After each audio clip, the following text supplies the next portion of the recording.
तब समझ में नहीं आती थी, अब समझ में आती है कि बड़ा वजन है इस बात में यार। अब लगता है लोग माथा पड़ी क्यों कर रहे हैं दूसरी बातों में, ये मन में आती है दूसरी बातों में क्यों मेहनत कर रहे हैं लोग, क्यों माथा पड़ी कर रहे हैं। इस बात पे ध्यान दो ना, कहाँ जुड़ते हैं, सीधी पड़ी है। फिर भी समझ में क्यों नहीं आती? समझ में भी आती है, लेकिन इसका जो अनुभव वास्तव में होना चाहिए वैसा अनुभव क्यों नहीं हो पाता? मेरे एक मन में आती है कि परमात्मा की कृपा है, संतों की कृपा, या कोई आपकी साधना ऐसी कभी हो जाए कि कभी एक दो झलक पड़ जाए आपको, एक दो बार चीज़ अनुभव में आ जाए, आपकी झलक पड़ जाए एक बार, पर्दा खुल जाता है फिर। ऐसा लगता है कि थोड़ा अनुभव की झलक कभी कभी आ गई ना, फिर ये सब चीज़ें बातें समझ में आनी शुरू हो जाएंगी और फिर पर्दा खुल जाएगा एक बार, फिर वो दूसरी चीज़ पे यकीन नहीं करेगा। हाँ, तो ये कई बार कोई कृपा संतों की, गुरुओं की कोई एक बार झलक पड़ जाए बस एक बार हल्की सी, यूँ समझो कि खड़े अंधेरे में कोई बिजली कड़क गई एक बार, उस कड़क पहाड़ी पे खड़े थे, उसे सब गाँव का नक्शा शो कर दिया, तो आपको समझ आ जाएगी अरे तेरे की मैं क्या समझा था, ये क्या है। तो एक बार बिजली कड़क जाए बस एक आधे सेकंड के लिए भी, अगर कड़क गई ना तो फिर बुद्धि खुलनी शुरू हो जाएगी, फिर इन बातों का रियल अर्थ समझ में आता है कि ये बातें हैं क्या। अभी मुझे जो जोर दे के बोलते हैं ना संत महात्मा, तुम ही परमात्मा, तुम ही हो, क्या मैं कहाँ परमात्मा खड़ा, मैं कहाँ परमात्मा, मैं मरा पड़ा हूँ, कह जाओ परमात्मा तुम, नहीं जस्ती मेरे को फिर आप कहोगे तुम परमात्मा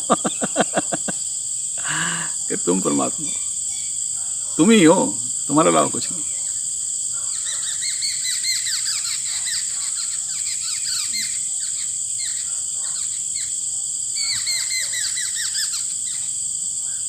परमात्मा पूरा का पूरा इंसान में मौजूद है, पूरा का पूरा। आप ये भी कह सकते हो कि ये सब परमात्मा का विस्तार है, पर किन्हीं गहरे अर्थों में आप ये भी कह सकते हो कि सब आपका विस्तार है।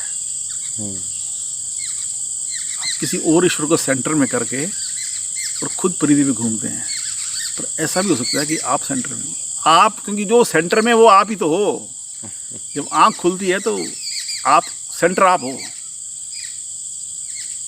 इस विश्व की केंद्र आप हो, आप परिधि नहीं हो। निर्माण करता कहते हैं कि मैंने निर्माण किया। तो मेरी दृष्टि में पहले मेरा भी ऐसा ख्याल था कि कोई निर्माण करता जो है वो सेंटर है, हम कहीं आसपास परिधियों में, हमें सेंटर पे जाना है। ये कहाँ और हमें सेंटर पे जाना है अरे भाई साहब, मैं कहता हूँ आप सेंटर क्यों, आप ही परमात्मा, तो सेंटर आप ही हो ना। अब यहाँ ये विमान ना बिठा ले, अब थोड़ा नहीं समझेंगे, कह देंगे फिर तो मैं ही हूँ भगवान, तो अरे भाई वैसा नहीं कह रहा मैं। तो आपकी जो बीइंग है, जो आपकी एग्जिस्टेंस है, वो है असली बात, तो वो सेंटर है। और आप पकड़ लेते हो ईगो को कि मैं सेंटर हूँ, ये मरोगे। अब मैं तो मिटेगा साहब। एक्चुअल में तो ये कहना चाहिए कि भाई साहब आप कुछ हो नहीं, आप मरोगे, लिख लो। एक्चुअल बात है भी यही कि जो इंसान अपने को मैं मानता है, हर इंसान अपने को मैं करके मानता है, वो मैं तो मरेगा, उसकी कोई औकात नहीं है। पर वो मैं मरने पर भी कुछ बचता है, जो आप हो, वो सेंटर है। वो मैं तो मरेगा, उसकी कोई औकात नहीं है। यही बातें तो फिर इंसान को खोज की तरफ ले कर देती है। हाँ, कि मैं तो अभी जिंदा ही हूँ, मेरा अहंकार तो जिंदा ही है, और अब मुझे वो पाना है जो मेरे अहंकार के बावजूद है, और यही एक खोज बन जाती है। ये खोज तब बनेगी जब बात को गहराई से समझा न जाए। समझा ना जाए, इसीलिए कहा जाता है कि बात को समझो, इसीलिए प्रश्न उत्तर होते हैं कि वास्तव में क्या है, कि मैंपन तो एक मान्यता है, पर उस मैंपन को कौन जानता है। वो मैंपन किसको फील होता है कि मैं हूँ। तो मैं तो एक विचार है, एक वृत्ति है, मैं तो एक थॉट है, मैं तो एक मन की मान्यता है, मन से उपजा हुआ विचार मात्र है, पर अनुभव करता मैं नहीं है। वो अनुभव करता एक है, जो अनुभव, जहाँ अनुभव होता है हर बात का, जहाँ अनुभव घटता है, उस अनुभव ने उस मैं को पकड़ लिया और अपने में आरोप कर लिया। पर वो अनुभव करता नहीं मरेगा, आप नहीं मरोगे, आप, मैं नहीं हूं, आप अनुभव करता हो, तो आप कभी नहीं मरोगे, मैं मरेगा। पर मैं के मन से लगता ऐसा है कि मैं मर जाऊंगा, वो भ्रम है, आप नहीं मरोगे कभी, आप हो। आप मर जाओ तो पापा ही मकड़ जाए, जरूरत नहीं है, खाओ पियो मौज करो, मर के बाद खत्म होगी। आप नहीं मरते, मान्यता जाएगी खाली। तो क्या ये कोई घटना जैसी घटती है क्या? क्या कुछ विस्फोट होता है कि ये कुछ कल्पना ऐसा? है मेरी दृष्टि में, ये कल्पनाएं हैं, कुछ नहीं होता। धीरे धीरे क्या हो, जो मेरा ख्याल है, जो मुझे लगता है वो कहता हूँ। आग जल रही है, ठीक है, लकड़ियाँ डली हुई हैं, आपने एक लकड़ी निकाल ली, फिर एक निकाल ली, फिर एक निकाल ली, तो आग बचेगी?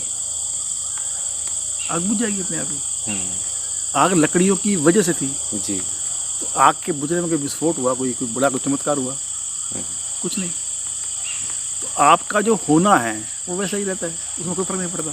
मैंने पहले कहा भी था कि आफ्टर एनलाइटमेंट और बिफोर एनलाइटमेंट कोई फर्क नहीं है, ज्ञान होता वाता नहीं होता है जी। तो जब वो इच्छाएं, यहाँ लकड़ियाँ काम कर रही हैं, आपकी इच्छाएं गिरती जाती हैं और आप सामान्य होते जाते हो, और आपका जो सेल्फ है, आपकी जो बीइंग है, वो फिर सघनता से भासती है, बस वो सघनता से भासती है। वो अब सघनता से इसलिए नहीं भास पाती क्योंकि हम जुड़े हैं माइंड के साथ, और माइंड बिजी है अन्य में, माइंड बिजी है अन्य में, तो वो भास नहीं होता। तो जैसे ही माइंड अन्य को छोड़ता है तो धीरे धीरे माइंड शांत होना शुरू हो जाता है। माइंड शांत हुआ वो है जो है, तो कुछ नयापन नहीं लगेगा आपको कि नई बात होगी, बस एक शांत हो जाता है जो है।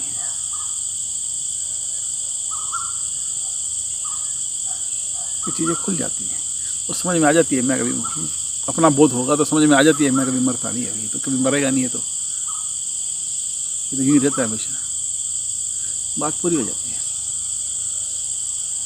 ऐसा मेरा विचार ख्याल समझ में जो आया वो कह रहा हूँ, बाकी कोई विस्फोट होता तो मुझे पता नहीं है।